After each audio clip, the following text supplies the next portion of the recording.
वह गांव जहां रात को नाम पुकारे जाते हैं। अगर आज रात आप अकेले हो और अचानक कोई बिल्कुल आपकी आवाज में आपका नाम पुकारे तो पीछे मुड़ना मत, क्योंकि इस कहानी के गांव में जो लोग रात को अपना नाम सुनकर पीछे मुड़ गए वे फिर कभी सुबह नहीं देख पाए। और सबसे डरावनी बात ये है, यह कहानी कल्पना नहीं है। बनारस से लगभग 40 किलोमीटर दूर एक छोटा सा गांव था, चांदपुर। वह गांव दिन में बिल्कुल आम गांव की तरह था, लेकिन रात में यह गांव अपने भयानक रूप में आ जाता है। पूरा गांव अचानक चुप हो जाता। शाम होते ही हर घर का दरवाजा अंदर से बंद कर लिया जाता। कोई बाहर नहीं निकलता, कोई सवाल नहीं पूछता, क्योंकि चांदपुर में एक नियम था, रात के बाद अगर कोई तुम्हारा नाम ले तो जवाब मत देना और बिल्कुल पीछे मत मुड़ना। 22 साल का एक लड़का जिसका नाम यश था, यश चांदपुर गांव में अपनी रिसर्च के लिए आता है। उसे पुराने गांव की कहानियां और लोक कथाएं इकट्ठा करने का शौक था। गांव पहुंचते ही उसे एक बात अजीब लगी। शाम 6 बजते ही हर इंसान जैसे डर के साये में जीने लगता। यश ने पूछा, ऐसा क्यों? गांव के बुजुर्ग ने बस इतना कहा, बेटा, कुछ सवालों के जवाब जिंदा रहने से ज्यादा जरूरी नहीं होते। उस रात यश अपने कमरे में लेटा था। बाहर हवा भी नहीं चल रही थी। अचानक एक आवाज आई। यश चौंक गया। आवाज बिल्कुल उसकी माँ जैसी थी। दिल जोर जोर से धड़कने लगा। फिर आवाज आई, यश बाहर आओ। उसका हाथ दरवाजे के हैंडल तक गया। तभी उसे बुजुर्ग आदमी की बात याद आई, अगर कोई तुम्हारा नाम लेकर तुम्हें पुकारे तो तुम पीछे मुड़कर मत देखना। यश पीछे नहीं मुड़ा। पूरी रात कंबल ओढ़े कांपता रहा। अगले दिन यश ने सच्चाई जानने की जिद की।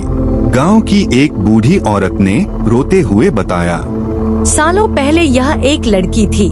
उसे गांव वालों ने डायन कहकर जिंदा जला दिया। मरते वक्त उसने कहा था, मैं सबको पुकारूंगी और जो मुड़ेगा उसे अपने साथ ले जाऊंगी। उसे दिन से हर रात लोगों के नाम पुकारे जाते हैं। उस रात अमावस थी। यश ने फैसला किया वो भागेगा नहीं। रात के ठीक 12 बजे इस बार आवाज उसके बिल्कुल पास थी। दीवारों से काली परछाइयाँ रेंगने लगी। दरवाजा अपने आप खुल गया। यश ने आंखें बंद की और जोर से कहा, अगर तू चंदा है तो मुझे ले जा, लेकिन अब और किसी को मत बुला। एक जोरदार चीख गूंजी। सुबह गांव में सब कुछ सामान्य था, लेकिन यश कभी नहीं मिला। बस उसके कमरे में एक कागज था। उसमें लिखा था, नाम सुनकर जो पीछे मुड़ता है वह मरता है, और जो सामने देख ले वो खुद कहानी बन जाता है। अगर आज रात कोई आपका नाम पुकारे तो याद रखना, हर आवाज इंसान की नहीं होती। यश तो चला गया, लेकिन कहानी वहीं खत्म नहीं हुई, क्योंकि उसके जाने के बाद उस गांव में सिर्फ नाम नहीं पुकारे गए, अब जवाब भी मिलने लगे थे। यश के गायब होने के बाद चांदपुर गांव पहले से ज्यादा शांत हो गया। अब लोग सूरज ढलने से पहले ही घर में बंद हो जाते, लेकिन डर बढ़ गया था, क्योंकि अब आवाजें सिर्फ बाहर से नहीं, घर के अंदर से आने लगी थीं। एक रात एक बच्चे ने कहा, माँ, कोई मेरे नाम से नहीं, प्यार से बुला रहा है। उस बच्चे की माँ डर गई, क्योंकि आवाज उसी की थी। वो बच्चा बोला, माँ, आप रो क्यों रही हो? आप तो बाहर खड़ी हो। और तभी उसकी माँ ने देखा, दरवाजे के बाहर वही खड़ी थी, लेकिन उसकी आंखें पूरी लाल थीं और मुंह से बस एक लाइन निकली, नाम से बुलाया, अब साथ चल। अगली सुबह बच्चा जिंदा था, लेकिन उसने बोलना बंद कर दिया। गांव के सबसे बूढ़े पंडित ने एक डरावनी बात बताई, चंदा की आत्मा पूरी तरह खाली नहीं थी। वो मरते वक्त एक बच्चे के साथ थी, जिसे गांव वालों ने कभी ढूंढने नहीं दिया। चंदा बदला नहीं चाहती थी, वो अपना बच्चा ढूंढ रही थी, और जो भी उसके नाम की आवाज का जवाब देता है तो वह बच्चा उसे अपना लगने लगता। शिवानी एक NGO वर्कर जो गुमशुदा बच्चों पर काम करती थी, जब वो चांदपुर आई तो उसने देखा गांव में 7 बच्चे जिंदा थे, पर उनकी आंखों में कुछ मर चुका था। एक बच्चे ने शिवानी से कहा, दीदी वो रात को आती है और कहती है, अब डर मत, मैं आ गई हूँ। शिवानी को समझ आ गया यह आत्मा बुरी नहीं टूटी हुई है। शिवानी ने फैसला किया वो चंदा से बात करेगी। अमावस की रात शिवानी अकेले पीपल के पेड़ के नीचे खड़ी थी। हवा बंद हो गई। आवाज आई। शिवानी ने पीछे नहीं देखा। उसने कहा, चंदा, अब तेरा बच्चा सुरक्षित है, अब और किसी को मत ले जा। एक औरत की सिसकने की आवाज आई।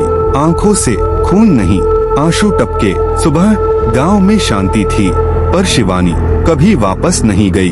उसके फोन में एक आखिरी ऑडियो मिला। अब वो शांत है, पर जो आत्मा बच्चे के बिना मरे वो कभी अकेली नहीं जाती। चांदपुर में अब नाम नहीं पुकारे जाते, अब माँ पुकारती है। अगर कोई औरत रात के सन्नाटे में आपको बेटा कहकर पुकारे और उसकी आवाज आपकी माँ जैसी हो, तो जवाब मत देना, क्योंकि चांदपुर में जिसने माँ को जवाब दिया वो फिर कभी बच्चा नहीं रहा। और सबसे डरावनी बात, इस बार आवाज बाहर से नहीं, आपके अंदर से आती है। शिवानी के गायब होने के बाद चांदपुर में अजीब शांति थी। अब न नाम पुकारे जाते थे, न दरवाजे अपने आप खुलते थे। लेकिन डर खत्म नहीं हुआ था, क्योंकि अब लोग कहते थे रात को कोई आवाज नहीं आती, बस दिल भारी हो जाता है। और हर भारी दिल एक ही शब्द सुनता था, बेटा। भरत नाम का 17 साल का लड़का, शिवानी का छोटा भाई। शिवानी के गायब होने के बाद वो चांदपुर आया। वो मानता था डरविनी कहानियाँ होती हैं। पहली ही रात उसे नींद नहीं आई, और तभी भरत बेटा आवाज बिल्कुल उसकी माँ जैसी थी। लेकिन उसकी माँ सालों पहले मर चुकी थी। भरत की आंखों से आंसू निकल आए, और पहली बार उसने गलती की। माँ जैसे ही उसने जवाब दिया, कमरे की दीवारें सांस लेने लगी।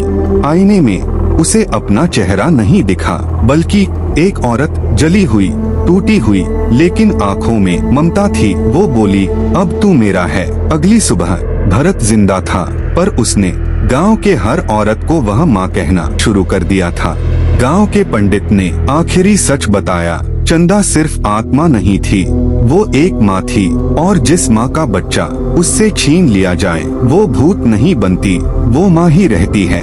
शिवानी ने चंदा के बच्चे को एक अनाथालय में सुरक्षित रखा था, लेकिन एक माँ की आत्मा बच्चे को नहीं, बच्चे के जवाब को ढूंढती है।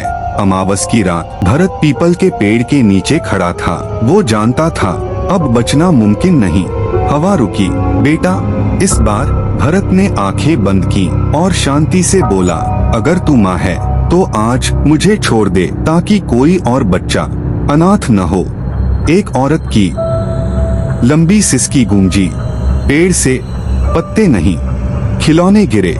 सुबह भरत नहीं मिला, लेकिन गांव में पहली बार बच्चे चैन से सो रहे थे। पीपल के पेड़ पर एक तख्ती टंगी थी।